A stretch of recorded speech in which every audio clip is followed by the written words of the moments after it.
and Ted Cruz are going to have to, at least on the surface, and the system knows this, by the way, play ball with the establishment to not be totally destroyed. But the establishment also realizes they've run out of options. People aren't going to buy into the gimmick of a woman running for president. They'd vote for a woman if she was a patriot. People know there's a voting fraud, but if they engage in voting fraud, there'll be a revolution. And Ted Cruz is telling it like it is, saying the Democrats want to repeal the First Amendment. We're going to play that clip coming up. So we've got a real choice to make here.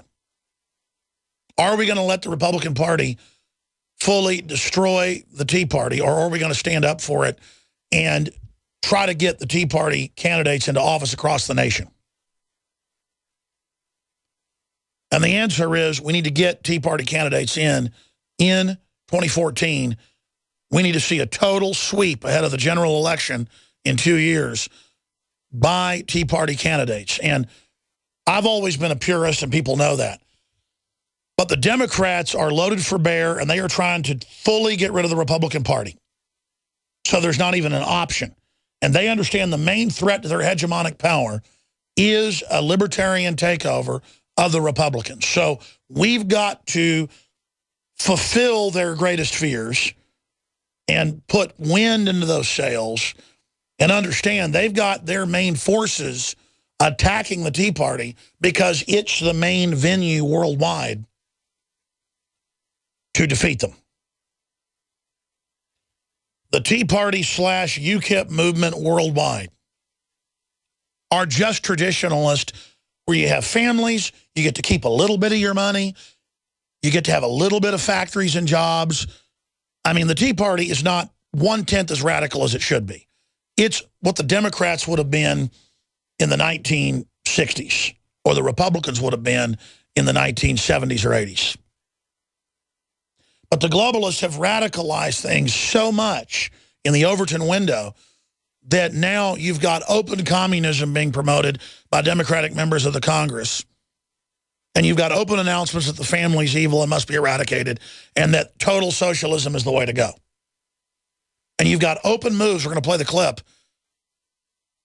of the Democrats to end free speech, to bring in the fairness doctrine over the internet and print media, and to bring in a new dark age of political control. Because they are authoritarians and they're unpopular, they've got to do it. And they want to bring in unlimited illegals, 30 million that are here, 30+ million more that are about to be here, and let them bring their families in to checkmate, to give them driver's license, to vote, and be given welfare, to politically sink the ship. The whole battle is being joined right now. And we've got to defeat the radicals that are anti-gun, anti-family, anti-sovereignty. And to the establishment's realizing they've now reached the point of the plunge. Do they really feel safe?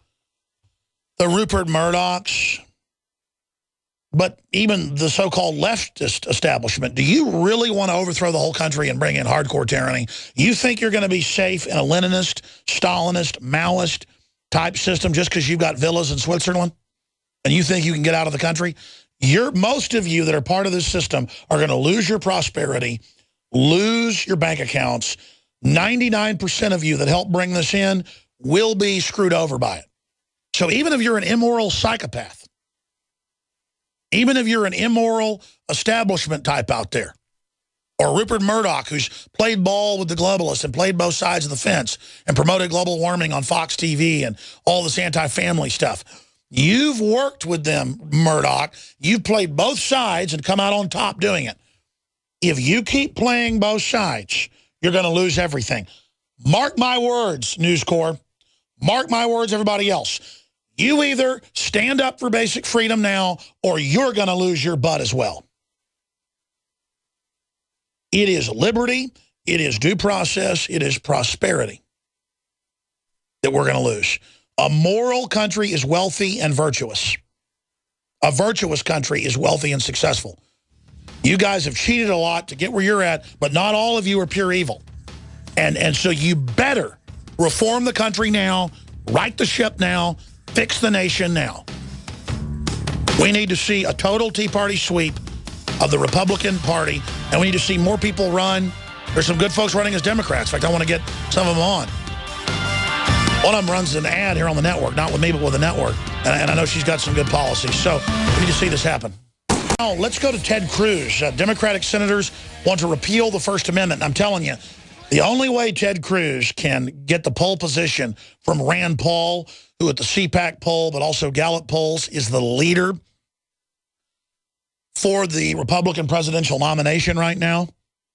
And obviously that can change down the road, but Rand Paul is the leader in every poll. Ted Cruz is next. But Ted Cruz is gaining. Ted Cruz is gaining because he is sounding more hardcore than Rand Paul. And the reason I say this is not because I'm picking favorites, even though I know the Paul's really good and know Rand Paul very well. I want to see Rand Paul elected president. That's why I don't even pressure him to come on my show. And I'll just shut my mouth right there at that point. But the Pauls know all this, okay? It's just they're very gentlemanly, reserved people, which plays well with the Senate and the elite. But at the same time, when you're faced with an incredible tyranny and you're faced with the Democrats wanting to end free speech, that's what they're doing. So if it sounds radical, but it's true, you got to say it. I mean, I go into my crew all the time and I go, that headline's not sensational enough. I don't care if it sounds like the National Enquirer. This stuff is extreme. In New York State, they're moving to give 12-year-olds sex changes, whether the parents want it or not. The headline should be, state sexualizes children, pushes sex changes on them. Or I can't even come up with a headline sensational enough. What, are you against sex changes? I saw where they fired some talk show host in upstate New York because they called it nut job. I think it's nut job that we have a state giving sex changes to 12-year-olds without parental consent.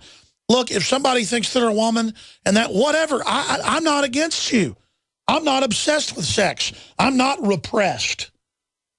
But let me tell you, you got a bunch of people that were repressed growing up, and they're going to the other end of the spectrum now, wanting to make me pay for your sex change? That'd be like if I wanted a sexual enlargement, or you wanted it, making people pay for the expensive surgery. I've read they have those. I feel like I need, you know, or how about I feel like I need a nose job. I think my nose is too big. I want you to pay for a $20,000 nose job. I mean, because it's sexual in nature, we're discriminatory if we don't pay for it. See how we've been guilted into all this garbage? And now we're being guilted into giving up our free speech so they can pass laws? If you don't like what the talk show host says about transvestites or transgender people, then don't support their sponsors and let them know. That's the First Amendment way to do it, not get them fired. You people are out of control fascist. Let's go ahead and go to this clip of Ted Cruz telling it like it is, okay? We're only going to beat these people by saying you're not liberal, you're not progressive in a classical sense, you people are dangerous, you people are a sick cult. You people want to take our free speech, you're a danger. Here's Ted Cruz. When you think it can't get any worse, it does. This year, I'm sorry to tell you, the United States Senate is going to be voting on a constitutional amendment to repeal the First Amendment. I am telling you, I am not making this up. Senator Chuck Schumer has announced the Senate Democrats are scheduling a vote on a constitutional amendment to give Congress the plenary power, the unlimited authority to regulate political speech. Because elected officials have decided they don't like it when the citizenry has the temerity to criticize what they've done. They don't like it when pastors in their community stand up and speak the truth. And it makes their lives inconvenient when they're not standing for principle, and actually that's pointed out back home. And I'll note this amendment, which has 41 Democratic senators as co-sponsors, 41 Democrats have signed on to repealing the First Amendment. That's right. We're going to go to break. By the way, that guy is such presidential material right there. I mean, can you imagine having him instead of Barack Obama? Oh, it's just unbelievable. I mean, I'm sorry. Ted Cruz just does wonderful thing after wonderful thing. I'm really getting sold on Ted Cruz.